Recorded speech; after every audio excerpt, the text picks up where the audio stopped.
Hi, I'm Ellen Stofan, also known as Dr. E. And I'm Thomas Zurbuchen, also known as Dr. Z. And we're here at the Smithsonian's National Air and Space Museum for another episode of Easy Science.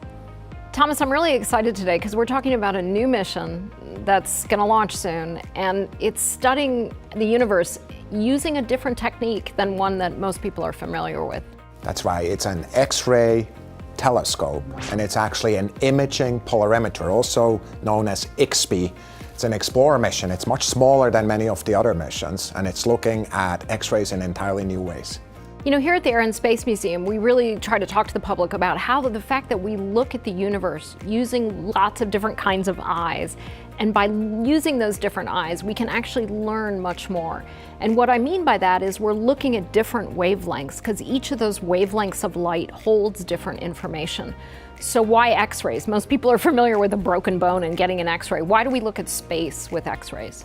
An X-ray, as opposed to much of the other radiation that we see with our eyes or even with our radio telescope, is really high energy radiation. So it comes from gases that are over 1 million degrees hot.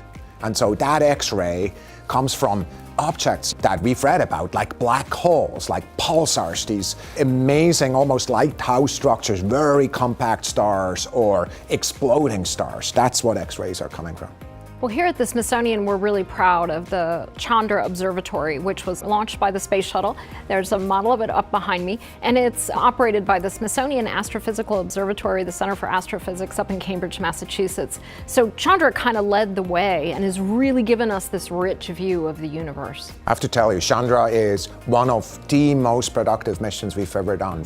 Chandra, with its view on the X-ray universe, has really transformed how we're looking at not just our own galaxy, but also the galaxies around them and their relation to black holes. Yeah, and obviously they're looking at this high energy events, you know, like supermassive black holes, like nebulas, trying to understand how do these things form, how do they happen. One of my favorite images or areas that Chandra has studied is the Crab Nebula. And the reason that's so fascinating to me is, first of all, it's actually something that humans have been able to observe its history. So in 1054, Chinese and Japanese astronomers, basically early astronomers, saw a star explode, you know, this bright light in the sky. So here you have this extremely energetic event, an explosion of a star, and now as we observe the Crab Nebula, as you see the aftermath of this explosion, X-rays are super useful for studying that. Exactly right, and now let's look at IXPE, at what it's going to bring. So instead of just looking at X-rays the way Chandra has, just looking at how many photons, kind of pieces of light, are coming in the X-ray regime in a given direction, it will also add the polarimetry, which is the direction in which the light, the electric field in the radiation is oscillating. So there's enormously new information that's coming from that. Now, most of us are used to polarization, thinking about sunglasses and allowing us to see much better in bright sunlight. And that's because you have light that vibrates in multiple directions. And so a polarizing lens allows you to clear out that information and reduce the glare. But there's information in all that vibration, and that's what IXPE is going to get at, right? So all the different directions of vibration of light is telling us stuff. Yeah, so let's give an example. At the sun, but also in some of these areas in astrophysics, we think, but we haven't seen it yet, there's magnetic fields that are going in a given direction, and electrons are going around it super, super fast, just kind of because they're bound to it, and they're emitting radiation, and it's oscillating. The radiation is oscillating right perpendicular to that magnetic field.